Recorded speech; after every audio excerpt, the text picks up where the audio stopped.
un élu, je ne suis pas un nommé. Je jouis de ma liberté d'expression en tant qu'élu du peuple. Je vous confirme ici, avec conviction, que depuis que le M23 a commencé, avant même l'arrivée de l'AFC, il y avait des experts militaires français qui étaient avec eux depuis Tchad. Je connais certains qui ont fait partie de la Légion française, dont certains d'origine béninoise, que je connais personnellement. On a même informé les services compétents, mais rien n'a été fait. Moi, je crois que nous devons avoir le courage de dénoncer tout haut l'implication de la France dans cette guerre. Macron est en train de jouer un mauvais jeu.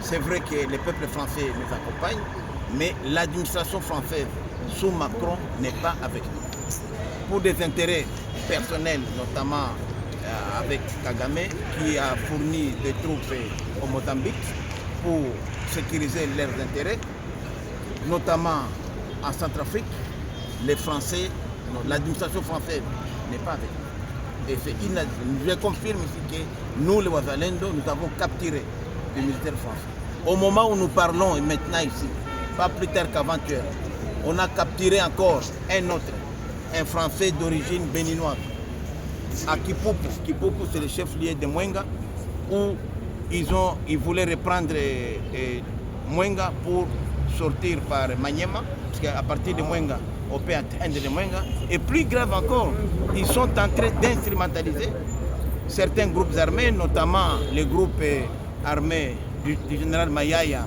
de Pygmées, qui sont venus, imaginez-vous, de Katanga.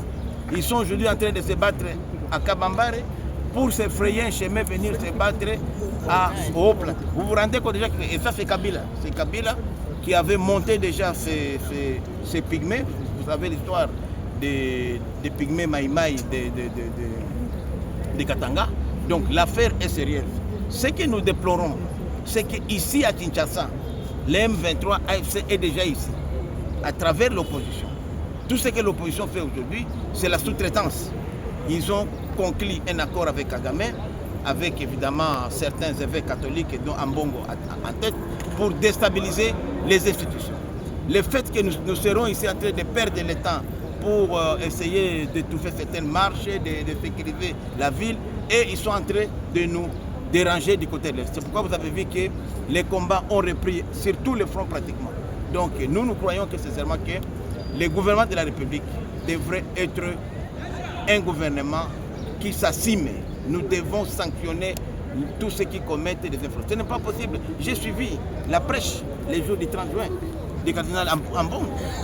Il insulte, il appelle les gens à la haine, à la désobéissance civile, et il est applaudi. Il n'est pas inquiété. Mais si c'était un petit pasteur quelque part, il serait aujourd'hui aux arrêts.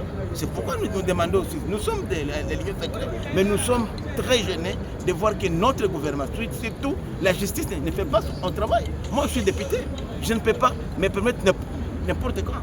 Quoi? Lorsque des citoyens se permettent d'aller menacer la personne qui a été élue à 73%, 70% des Quinois et Quinoises ont élu Félix Tshisekedi. Le président de la République, ce n'est pas un individu, c'est une institution. Et les gens se permettent tout haut d'appeler les gens à aller les déstabiliser. Et il n'y a rien qui est fait. Ces gens-là roulent les carrosses et ils sont tranquilles. Ce sont des choses qui nous inquiètent. Nous pensons que nous ne pouvons plus continuer à tolérer. Sinon, même l'union sacrée ici, là où nous sommes, nous risquons de quitter demain et de faire autre chose. Je dis bien, il faut commencer à sanctionner les gens. Où nous en sommes avec les accords avec à Walikale, Katekou, Miriki, les rebelles ont commencé à quitter depuis hier soir. Est-ce qu'il s'agit d'une politique agissante du chef de l'État Félix Antoine Tshisekedi? Non, il faut dire la vérité que le cas de Walikale est exceptionnel. Je dois dire ici que Walikale est le seul territoire, la seule cité où les rebelles ont été défaits. Et moi, je suis très fier de le dire. Et je suis ici tout haut, je dis tout haut que le chef de l'État s'est impliqué jour et nuit. Moi, je suis là, il m'appelait à 3h du matin, 2h du matin. On a boutiqué pour que Walikale soit libéré de ces bandits-là. Puisque Walikale est à cheval sur 3 provinces. Les Chopo, la province de Chopo, province de Maniema et le Sud Kivu. Donc la chute de Walikale leur ouvrirait la voie vers Kisangani et Dieu seul sait si nous étions autres. Il faut dire que les Wazalènes de Maïmaï, qu'on appelait Maïmaï à l'époque, de Walikale sont homogènes. C'est ça qui a fait qu'aujourd'hui nous avons résisté, nous-mêmes. À Katekula, c'est nous-mêmes, surtout les Wazalènes. Ils ont connu beaucoup de pertes, ils n'ont jamais. Leur objectif était de pouvoir prendre des sites Pinga. Depuis plus de 4 ans, ils n'ont jamais réussi à prendre Pinga. Ils ont voulu prendre les chefs-lieux. Nous avions une stratégie qui a marché hier, qu'on a demandé que les autres appliquent. Lorsque les rebelles, les Rwandais arrivaient, nous vidions tout le village et nous le prenions maintenant en sandwich. C'est ce qui a resté. Cette expérience, on peut la multiplier ailleurs. Et là, je dis bien que le chef de l'État nous a accompagnés personnellement, moi-même, je le dis comme député, tous les jours, je parle avec le chef de l'État. Et s'il fait la même chose ailleurs, on peut libérer.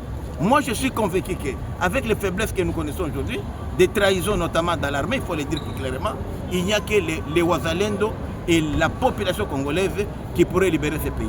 Face à la trahison de la France, souhaiterez-vous qu'il y ait une rupture diplomatique avec la France? Moi, je crois que nous devons nous assumer. Avoir un poste de secrétaire général à l'OIF ne représente rien par rapport aux intérêts du pays. Nous devons faire comme les autres pays, à l'instar de Burkina Faso, de Niger, nous assumer et même suspendre les relations avec la France. Même lorsque vous regardez la coopération avec la France, elle ne contribue même pas à 5% de la coopération extérieure. Où nous en sommes avec l'accord tant chanté de Washington, RDC et les États-Unis? Justement, nous avons démontré notre bonne foi. Et moi, j'ai dit toujours que nous ne devons pas toujours compter sur l'extérieur. Nous devons compter sur nos propres efforts. L'administration Trump nous a accompagnés, elle a fait ses preuves. Elle a fait beaucoup, elle exerce jusqu'à aujourd'hui la pression sur les Rwandais. Mais cela ne signifie pas. Il faudrait que nous, Congolais aussi, nous comprenions une chose. Que cette guerre, ce n'est pas la guerre du Tshisekedi. Ce n'est pas la guerre contre l'Union sacrée. C'est la guerre des Congolais. C'est la guerre d'agression.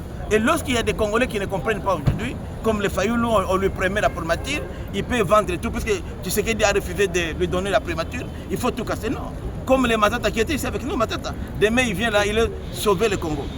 Hier, ils étaient tous à Kigali. Hier, non, avant-hier, ils étaient à Kigali. Les Matata Pogno,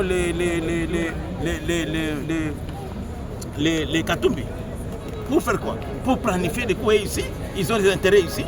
Ils ne sont pas inquiétés. Leurs biens sont ici. L'argent même qui finance la rébellion là-bas, cet argent, il est produit ici. C'est inadmissible. Il faudrait que nous mettions quand même en place des stratégies pour fragiliser tous ces citoyens égarés. Merci beaucoup. Merci.